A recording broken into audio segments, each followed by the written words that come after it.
ኦሪት ዘፍጥረት ምዕራፍ 3 እባብም እግዚአብሔር አምላክ ከፈጠረው ከምድር አውሬ ሁሉ ይልቅ ተንኰለኛ ነበረ። ሴቲቱንም በውኑ እግዚአብሔር ከገነት ዛፍ ሁሉ እንዳትበሉ አዝዞአልን አላት። ሴቲቱም ለእባቡ አለችው፣ በገነት ካለው ከዛፉ ፍሬ እንበላለን። ነገር ግን በገነት መካከል ካለው ከዛፉ ፍሬ እግዚአብሔር አለ፣ እንዳትሞቱ ከእርሱ አትብሉ፣ አትንኩትም። እባቡም ለሴቲቱ አላት፣ ሞትን አትሞቱም። ከእርሷ በበላችሁ ቀን ዓይኖቻችሁ እንዲከፈቱ እንደ እግዚአብሔርም መልካሙንና ክፉን የምታውቁ እንድትሆኑ እግዚአብሔር ስለሚያውቅ ነው እንጂ።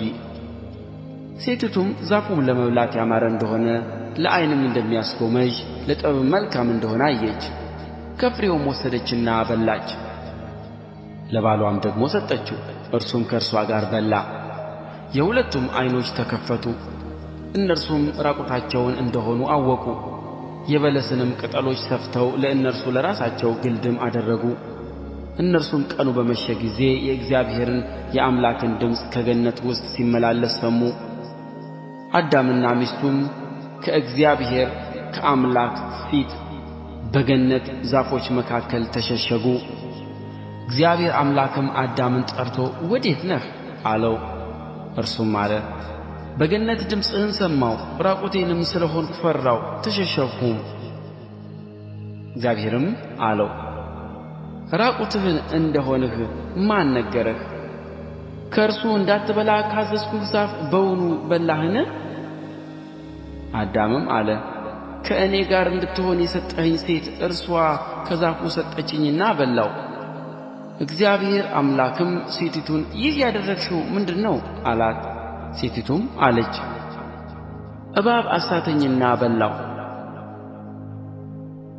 እግዚአብሔር አምላክም እባቡን አለው፣ ይህን ስላደረግህ ከእንስሳት ከምድር አራዊትም ሁሉ ተለይተህ አንተ የተረገምህ ትሆናለህ፣ በሆድህም ትሄዳለህ፣ አፈርንም በሕይወትህ ዘመን ሁሉ ትበላለህ።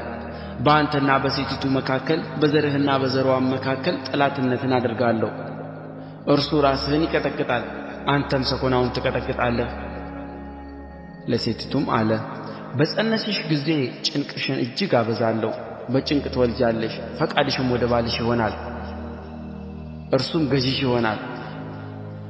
አዳምንም አለው፣ የሚስትህን ቃል ሰምተሃልና ከእርሱ እንዳትበላ ካዘዝሁህ ዛፍም በልተሃልና ምድር ከአንተ የተነሣ የተረገመች ትሁን።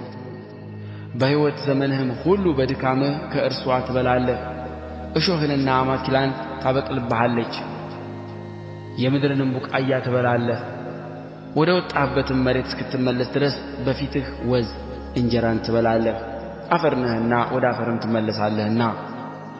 አዳምም ለሚስቱ ሔዋን ብሎ ስም አወጣ፣ የሕያዋን ሁሉ እናት ናትና። እግዚአብሔር አምላክም ለአዳምና ለሚስቱም የቁርበትን ልብስ አደረገላቸው፣ አለበሳቸውም። እግዚአብሔር አምላክም አለ፣ እነሆ አዳም መልካምንና ክፉን ለማወቅ ከእኛ እንደ አንዱ ሆነ። አሁንም እጁን እንዳይዘረጋ ደግሞም ከሕይወት ዛፍ ወስዶ እንዳይበላ ለዘላለምም ሕያው ሆኖ እንዳይኖር፣ ስለዚህ እግዚአብሔር አምላክ ከዔድን ገነት አስወጣው፣ የተገኘበትንም መሬት ያርስ ዘንድ።